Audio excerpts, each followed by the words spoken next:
What's going on guys. आज हामी सजनराज वैद्यको बसन्त भन्ने गीत हेर्न गइरहेको छु, अफिसियल म्युजिक भिडियो। अनि मैले हेर्दाखेरि अहिले 7 आवर्स अगो अनि 100K भ्युज अलरेडी भइसकेको छ। या सजनराज वैद्य सो नहुने त कुरै छैन। र आज म हल्का टायर्ड छु किनभने आज हाम्रो रिभाइभ सप्लिमेन्ट स्टोरको ओपनिङ थियो, जसमा चाहिँ हामीले सप्लिमेन्टहरू बेचिरहेको हुन्छ। तपाईँ जिम सिम जानुहुन्छ भने so out of the context गएमा आइएम सो सरी। तर आज म हल्का टायर्ड छु, त्यही भएर पनि रियाक्सन चाहिँ अलिकति हुन त के हुन्छ, रियाक्सनै त हो होइन। सो नछिराउँ यसलाई, हामी सिधै रियाक्सन हेर्छौँ है त, सरी हामी सिधै भिडियो हेर्छौँ र रियाक्ट गर्छौँ हाउ इट इज भनेर। ओके के यो सुरुदेखि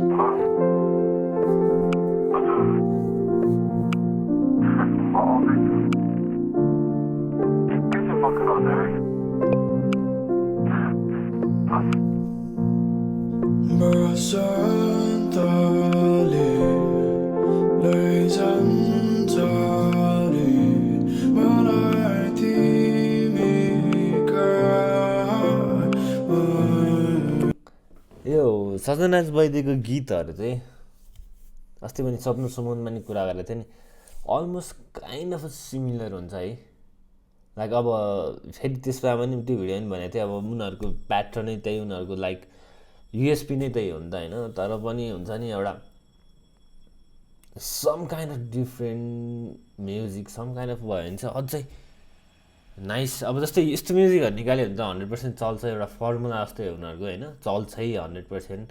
मान्छेले मन पराउँछ। तर डिफ्रेन्ट ट्राई गरेर अझै बवाल केही निकाल्न सकिन्छ कि भनेर सायद त्यो ठाउँतिर पनि ध्यान दिनुपर्छ कि जस्तो लाग्छ कि मलाई चाहिँ। कम्प्लिटली माई ओपिनियन है, अब तपाईँहरूलाई दामी नै लाग्छ, मलाई पनि। अब तर सजनराज वैद्यको चाहिँ मलाई फर्स्टमा सुन्दाखेरि चाहिँ चाहिँ एभरेज जस्तो लाग्छ नि। तर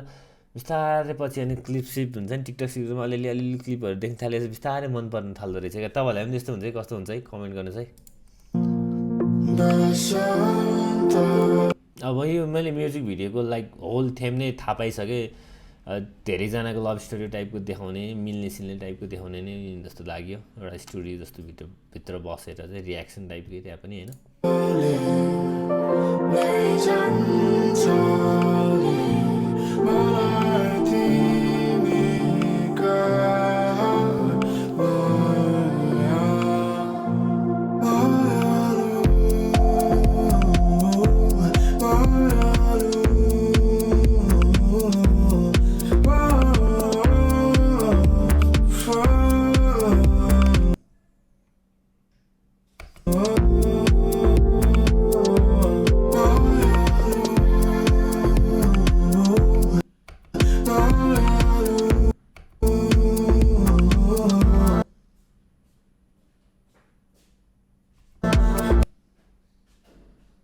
मैले छ नि यो मान्छेलाई चाहिँ ऊ भन्दैन थियो कि, एकजना आउँछ नि त्यो फोटोग्राफर ब्रो क्या, बिहे गर्दा सम्झिनुहोस् ल भन्ने, त्यो थम्बनेलमा साइडबाट हेर्दा चाहिँ त्यही ब्रो क्या अवस्था लाग्थ्यो, होइन रहेछ।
नेपालीवाला ब्रान्ड हो क्या निम्बु पानी राइट एड बनाएको हो यो के म्युजिक भिडियो यार यस्तो नि हुन्छ गीत के हो यार मलाई त कम्प्लिटली मन परेन कम्प्लिटली मलाई त मन परेन है लिटरली मलाई मनै परेन पहिला पहिला हुन्थ्यो यार बरु म्युजिक भिडियो भनेको लाइक चट्ट बाहिरतिर होइन स्टोरी टेलिङ हुन्थ्यो लाइक डिफ्रेन्ट भाइब्स त्यो हेर्न नि इन्ट्रेस्टिङ लाग्थ्यो के हो यार एउटा स्टुडियोमा नाचेछ लाइक कम्प्लिटली के हो यार यो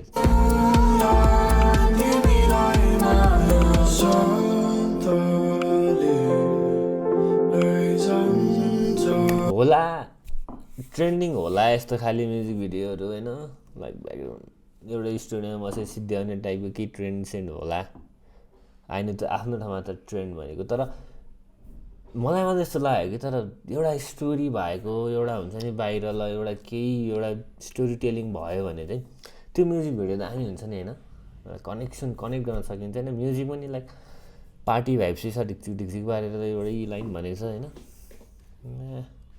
एआईबाट निकाले जस्तो लाग्यो गीत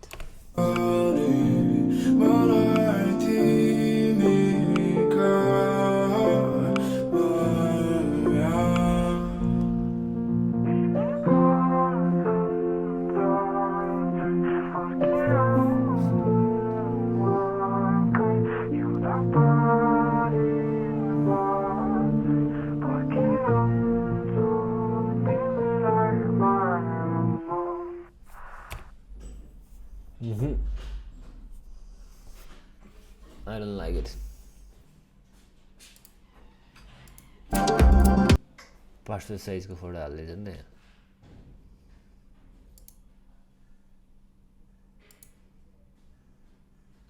के हो क्या मैले ल खै ठिकै छ अब उनीहरूको आफ्नो हिसाबले राम्रो बनाउनु खोज्यो होला म यहाँ बसेर एउटा टेबलको अगाडि चेयरको अगाडि बसेर भन्न त धेरै सजिलो हुन्छ होइन तर पनि लाइक पैसा राम्रै खर्च गऱ्यो होला होइन राम्रै चिज भयो होला तर होइन अब I'm not disappointed with this video होइन भन्नुपर्दा तर एउटा स्टोरी भएको एउटा अलिकति राम्रै म्युजिक एउटा राम्रो लिरिक्स एउटा राम्रो म्युजिक भयो भने त could have been more better नि त होइन अब एउटा एड जस्तो है एउटा म्युजिक पनि एउटै लाइन जस्तो के हो कि यार मलाई त त्यस्तो बुझेन कि म आज थाकेर यस्तो भयो मलाई के हो मलाई त थाहा भएन तर आई डोन्ट इन्जोय लाइक 1% पनि इन्जोय चाहिँ गरेन मैले तपाईँहरूलाई कस्तो लाग्यो कमेन्ट गर्नु है कस्तो लाग्यो यार मलाई त ठिकै छ अब आफ्नो हो सबै होइन मैले भनेर नि हुनेवाला त केही छैन तर मेरो पर्सनल ओपिनियन हो मैले भनेको कुराहरू छ तपाईँहरूलाई चाहिँ राम्रो लाग्यो होला आई गेस सजन नाज भइदिए हो नि त होइन ल ठिक छ अरू भने यस्तै हो तपाईँहरूलाई पनि यस्तो गीतहरू बनाउनु छ भने एउटा सुनो भन्ने एप छ त्यसमा गएर बनाउन सक्नुहुन्छ च्याटजिपी भन्ने एउटा अर्को एप छ त्यसमा चाहिँ तपाईँले लिरिक्स राख्न सक्नुहुन्छ अनि सिमिलर गीत बन्छ भनेर चाहिँ म भन्दिनँ किनभने यो गीतहरूमा धेरै मिहिनेत भएको हुन्छ तर तपाईँले अब एउटा सुनो भन्ने एप छ क्या एआईको च्याटजिपीमा जानुहोस् अनि तपाईँलाई एक दुई लाइन लेख्नुहोस् हुन्छ नि कस्तो गीत बनाउनु मन छ होइन त्यसको लिरिक्स नेपाली लिरिक्स लेखिदियो भने मजाले लेखिन्छ त्यसले तपाईँलाई कस्तो खाले चाहियो होइन अनि चट्ट त्यसलाई कपी गर्ने अनि सुनो एपमा जाने त्यसपछि त्यसमा पेस्ट गरिदिने अनि कस्तो खाले म्युजिक क्रिएट गर्ने त भोकलधरि त्यसले गाइदिन्छ सबै इङ्ग्लिस गीत त पर्फेक्टै गाइदिन्छ नेपाली कुनै प्रोनाउन्सिएसन चाहिँ बिग्रिन सक्छ तर तपाईँले त्यहाँबाट भाइब्स लिएर पछि आफै पनि गाउन सक्नुहुन्छ क्या तर फेरि मैले यो गीतसँग चाहिँ रिलेट गर्न खोजेको होइन है मैले त्यस्तो केही रिलेसन केही छैन तर एउटा हुन्छ नि मलाई चाहिँ ठ्याक्क दिमागमा आएको कुरा मात्रै हो क्या यस्तो पनि तर निकाल्छ क्या हुन्छ नि अब अहिलेको एआईले त्यस्तो खतरा भइसक्यो म्युजिकहरू सिमिलर काइन्ड अफ म्युजिकहरू भन्न खोजे मात्र हो मैले चाहिँ नो हेट नो हार्म है फेरि यो गीतमा चाहिँ लाइक मिहिनेत सबैको मिहिनेत हुन्छ म यहाँ बसेर कोही पनि होइन एकछिन यो अन गरेर यो गरेर जज गर्नु थाल्यो भने त म फेरि होइन नराम्रो मान्छे नि म नराम्रो छ उहाँहरू भन्दा त होइन तर मैले जस एउटा भन्न खोजेको मात्र so thank you so much हेरिदिनु भएकोमा आई थिङ्क यो भिडियो त लामो पनि भएन होला because I don't enjoy this music video I am so sorry could have been more better होइन पनि भने मैले so thank you so much everyone for being here अर्को फेरि म रिभ्यू लिएर आइहाल्छु no tension so until then stay tune